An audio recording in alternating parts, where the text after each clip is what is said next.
नमस्कार विद्यार्थी मित्रों। पिछले वीडियो में हमने संज्ञा के बारे में पढ़ा है। अब इस वीडियो में हम पढ़ने वाले हैं सर्वनाम के बारे में। सर्वनाम और उसके भेद यानी प्रकार। अब सर्वनाम और उसके कितने प्रकार होते हैं? वैसे होते हैं सर्वनाम के 6 प्रकार। पहला प्रकार होता है पुरुषवाचक सर्वनाम। पुरुषवाचक सर्वनाम में भी 3 प्रकार होते हैं। उससे पहले हम ये देखेंगे कि सर्वनाम किसे कहते हैं।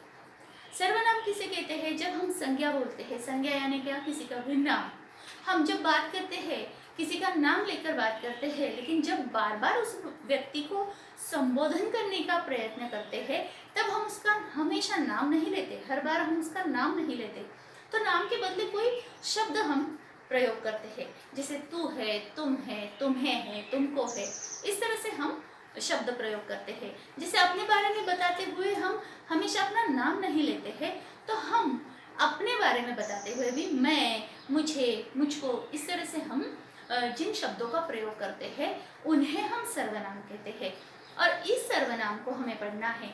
सर्वनाम के 6 प्रकार है और उसका पहला प्रकार है पुरुषवाचक सर्वनाम। पुरुषवाचक सर्वनाम में भी 3 भेद हम जानते हैं। 3 भेद कैसे पढ़ते हैं? तो एक है प्रथम पुरुषवाचक सर्वनाम, दूसरा है मध्यम पुरुषवाचक सर्वनाम और तीसरा है अन्य पुरुषवाचक सर्वनाम। अब ये 3 भेद क्यों और कैसे?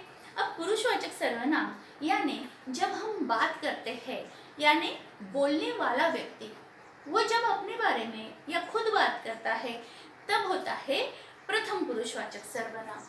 कि बोलने वाला व्यक्ति जो है मैं, हम, मुझे, हमें वगैरह, क्योंकि मैं और हम की ही ये परिवर्तित रूप, जिस तरह से वाक्य बदले, कारक उसे लगे, तो उस तरह से वो सर्वनाम में परिवर्तन आता जाता है।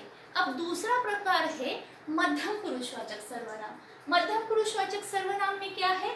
तो जिससे हम बोलते हैं, क्योंकि 2 व्यक्तियों में संवाद होता है। मैं जब बात करती हूँ सामने वाले से, तो उसे मैं क्या संबोधन करूंगी? तू, तुम। तो वो जो है वो है मध्यम पुरुषवाचक सर्वनाम।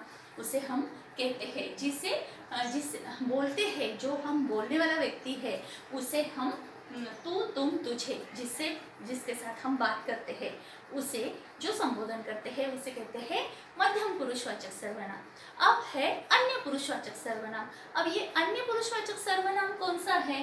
तो जिसके बारे में बोला जाए उसे हम क्या कहेंगे फिर? वे, वह, ये, यह, उसे, इसे वगैरह।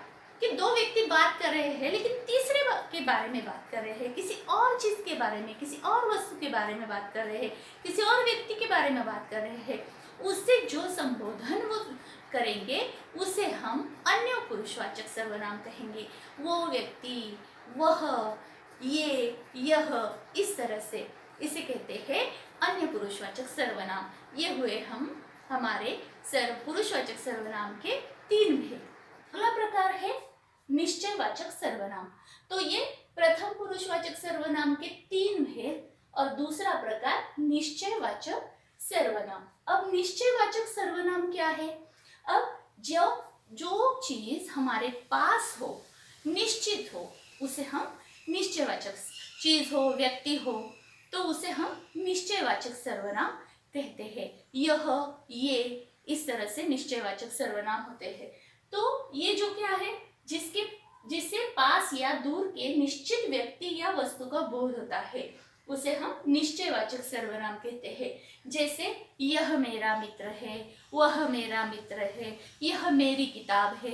इस तरह से कि वो बात जो है निश्चित होती है, इसलिए वो निश्चयवाचक सर्वनाम। अब उसके आगे क्या है? तीसरा प्रकार है अनिश्चयवाचक सर्वनाम। कौन सा है? अनिश्चयवाचक। अब निश्चयवाचक में सब निश्चित होता है, लेकिन अनिश्चयवाचक में क्या है? कुछ भी निश्चित नहीं होता है। हमें निश्चित पता नहीं होता है कि यही चीज है। तो वहाँ हम कैसे उसका प्रयोग करते हैं? तो कोई, किसी, किसका, इस तरह से हम किसी के बारे में, इस तरह से कुछ हम प्रयोग करते हैं। जिस सर्वनाम में किसी निश्चित व्यक्ति या वस्तु का बोध नहीं होता, उसे हम क्या कहते हैं? अनिश्चयवाचक सर्वनाम। उसमें क्या है? जैसे हम किसी को कहते ना, कोई तुम्हें बुला रहा है, मेरे पास कुछ रुपये है, तो इस तरह से जो है अनिश्चयवाचक सर्वनाम हम उसे कह सकते हैं। अब चौथा प्रकार है निजवाचक सर्वनाम। निजवाचक सर्वनाम, अब निजवाचक सर्वनाम क्या है? जब हम अपने खुद के बारे में जब हम किसी सर्वनाम के माध्यम से बोलते हैं, जैसे मैं अपने आप काम करूंगा, मैं खुद वहां जाऊंगी, ऐसे मैंने जब अपने बारे में कहा है तब वो निजवाचक सर्वनाम होता है। जैसे खुद, अपने आप। तो उदाहरण क्या देख सकते हैं हम कि जहाँ कर्ता खुद के बारे में बताता है वो क्या है? निजवाचक सर्वनाम। उदाहरण है मैं खुद उनसे मिलूंगा, वह स्वयं आएगा। तो ये खुद, ये स्वयं, ये क्या होगा? निजवाचक सर्वनाम। पांचवा प्रकार है संबंधवाचक सर्वनाम। संबंधवाचक सर्वनाम क्या है कि वाक्य में दो सर्वनाम आते हैं और वहां वो जो है एक सर्वनाम की विशेषता जब वहां बताई जाती है दूसरे सर्वनाम के द्वारा, तब वो संबंधवाचक सर्वनाम होता है। जैसे हृदय वही है, वही कौन सा है? जो उदार होगा, यानी हृदय वही है, वही हृदय कौन सा है? जो उदार होगा। तो ये जो क्या है? संबंधवाचक सर्वनाम। जिसने अच्छा काम किया उसे पुरस्कार मिलेगा। किसे पुरस्कार मिलेगा? जिसने अच्छा काम किया।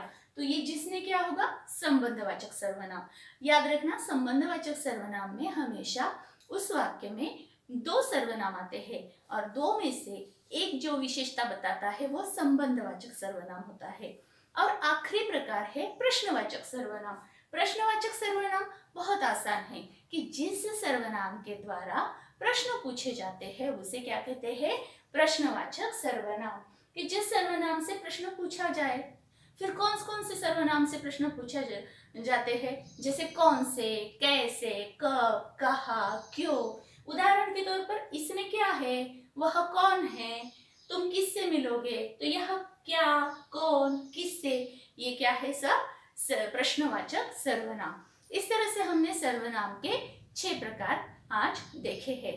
ये 6 प्रकार के आप लोगों को वाक्य करने हैं और उसकी परिभाषा भी तैयार करनी है कि सर्वनाम किसे कहते हैं, पुरुषवाचक सर्वनाम कौन से है, उसके भेद कौन से है, उसकी परिभाषा क्या है, ये सब लिखना है आपको और अपनी पढ़ाई खुद भी करनी है।